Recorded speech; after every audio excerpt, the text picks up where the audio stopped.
Almost 200 years ago, when the Congress voted $600,000 to build the Navy's first frigates, it made sure everybody got a piece of the action. It spread the shipbuilding contracts up and down the Atlantic coast. Portsmouth, New Hampshire, Boston, New York, Philadelphia, Norfolk, and here in Baltimore, where the frigate Constellation was built. Not only did the government want to distribute pork from the barrel, it also wanted to build up popular support for the Navy. The system worked back in the 1790s. The Navy and its friends still hope it works in the 1990s. But it now appears that within a few weeks, the Navy's ambitious plan for a string of new home ports for its fleet will run aground on the new pared-down defense budget. When Ronald Reagan was sworn in 1981, he became commander-in-chief of a 479-ship Navy in 41 home ports, although almost half of those ships were based either in Norfolk or San Diego. Reagan had promised he wouldn't let America get pushed around anymore, not in Iran or in Pakistan or in the Mediterranean or in the Straits of Hormuz. And in the summer of 1981, on board the carrier Constellation, he gave the Navy his commitment. We're committed to a 600-ship Navy, a Navy that is big enough to deter aggression wherever it might occur. Let friend and foe alike know that America has the muscle to back up its words, and ships like this and men like you are that muscle. Needless to say, the Navy loved it. A 600-ship fleet would mean not only 120 new ships, it would also mean again becoming the darling service of the White House. Behind it, of course, was the politically aggressive Secretary of the Navy, John F. Lehman, Jr. of Philadelphia, himself a Naval Reserve aviator. To attract the Democratic votes he knew he would need in Congress, Lehman proposed tying the expansion of the fleet to an expansion of the home ports. Lehman's critics said he was really using the lure of more ports to nail down the votes for more ships. Well, that really was not the reason for home porting. I mean, anybody who thinks that we were going to turn Teddy Kennedy and the New York City delegation into hawks by putting a few ships doesn't understand politics very well. Certainly, we wanted to bring the political infrastructure into the competition to understand the economic benefits and to offer us the lowest cost way to come in by providing housing opportunities and zoning opportunities and so forth, and we did that. Lehman's home port plan set off a frantic campaign of seduction, cajolery, and political pressure.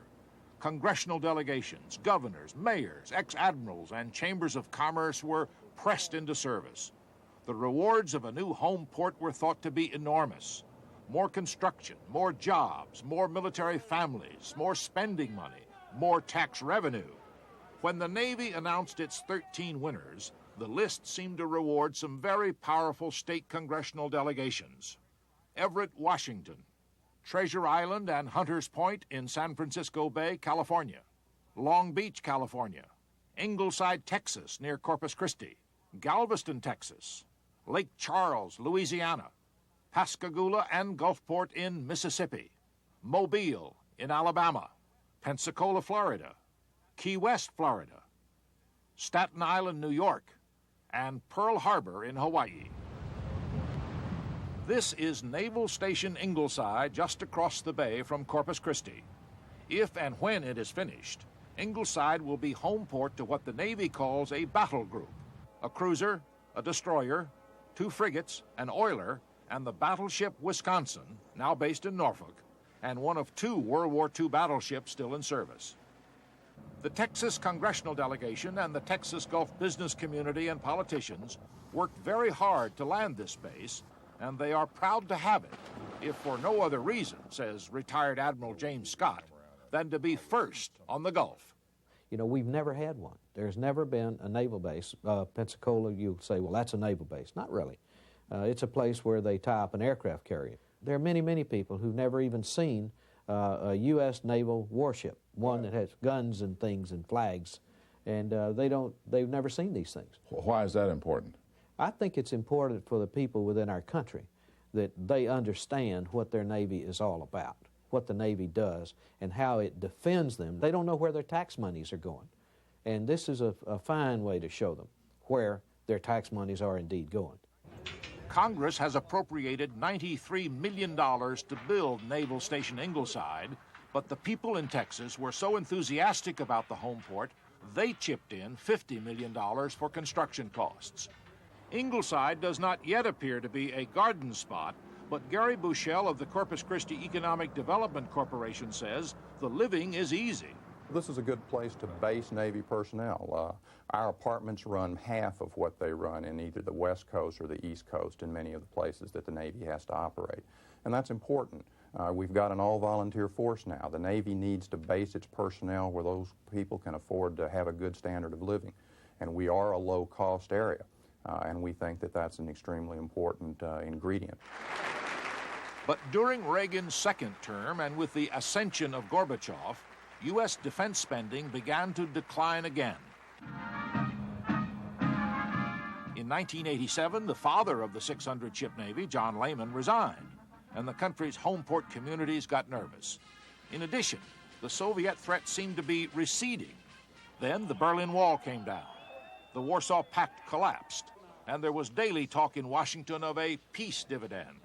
Defense Secretary Richard Cheney had to accept deep cuts in the Pentagon budget. The Pentagon admirals had to settle for a 500-ship Navy and not more than 6 new or improved home ports. So on April 19th of this year, when Secretary Cheney agreed to come to Capitol Hill to talk about home ports, the Gulf Coast politicians came running. There was Kika de la Garza from South Texas, and there was Gene Taylor from the Gulf Coast of Mississippi. From Alabama, there was Bill Dickinson of Montgomery. And there was Alabama's senior senator himself, Howell Heflin.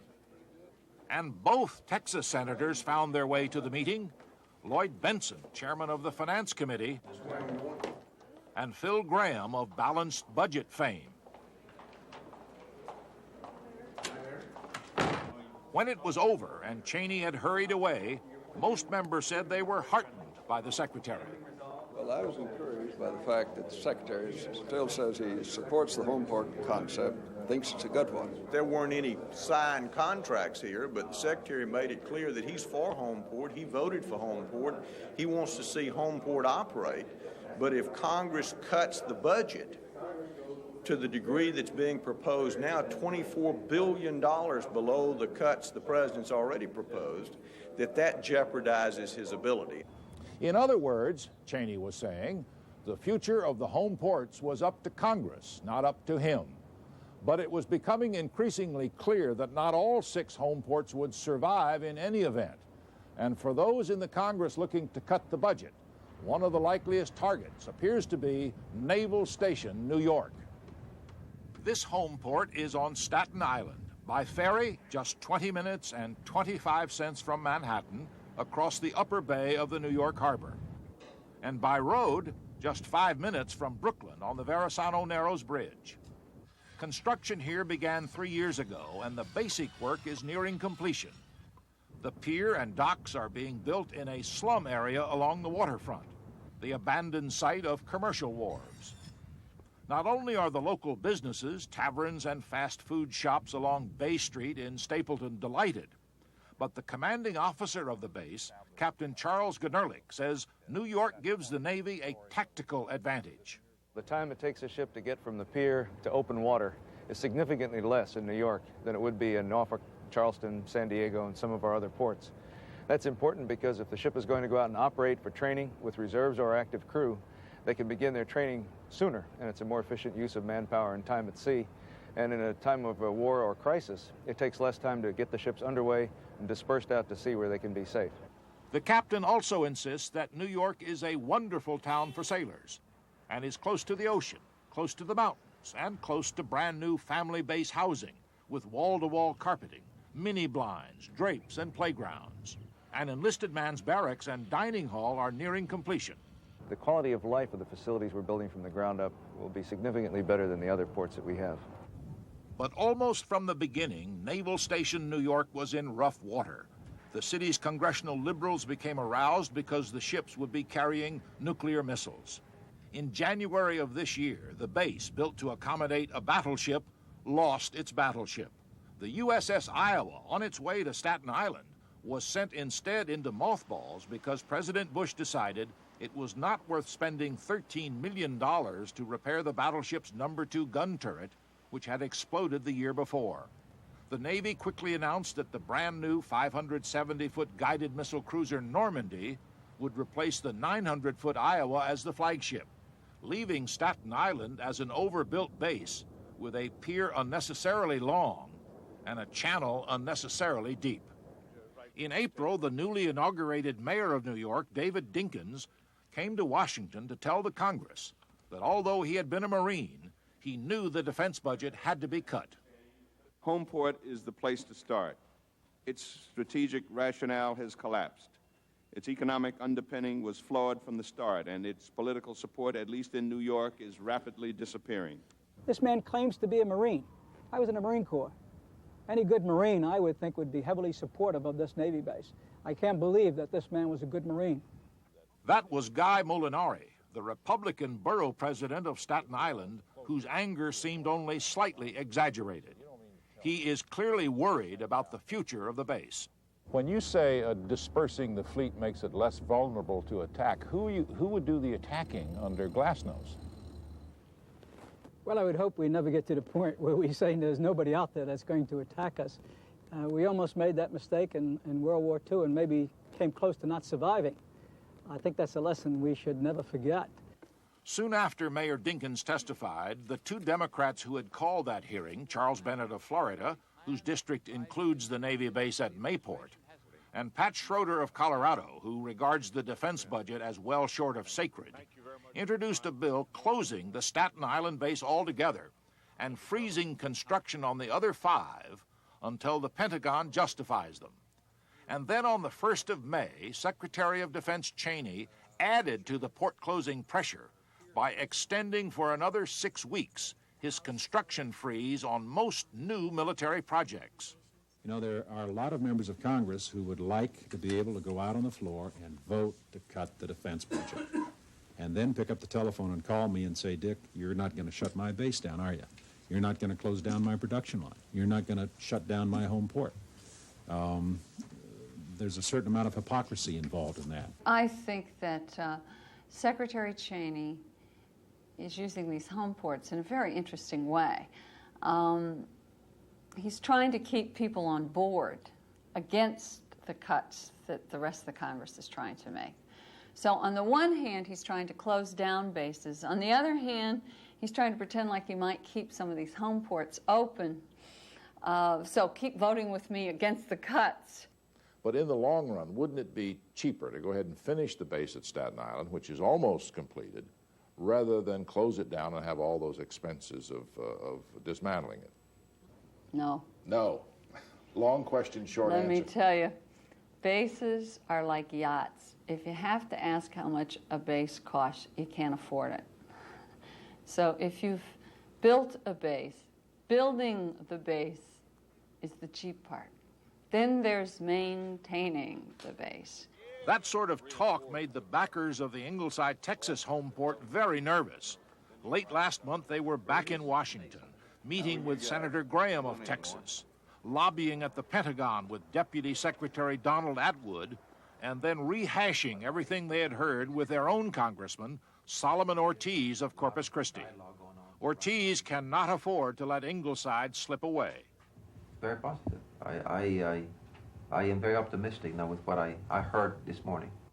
The same sort of pressure is on Republican Congresswoman Susan Molinari of Staten Island, who less than 3 months ago succeeded her father, Guy Molinari, in the House, and on Republican Senator Alphonse D'Amato of New York, one of the capital's most indefatigable pork barrelers. New York is entitled to this kind of help because of our tax base, etc., because of what we pay, and we want a fair allocation and distribution. On the basis of what makes good military sense.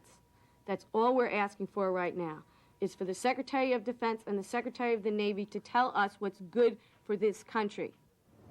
At this stage, it's difficult to judge whether even a single new home port is needed. So encrusted are the arguments in patriotism and Navy bashing and economic gibberish and specious military strategizing and budgetary blue smoke and mirrors. What is obvious is the speed with which some members of the Congress suspend their usual fiscal conservatism whenever the federal government comes calling in their hometowns. Call home porting what you will. Home porking, our fair share, jobs for our people, economic revitalization, and investment in freedom, call it what you will. Home porting will turn the average member of Congress upside down and inside out.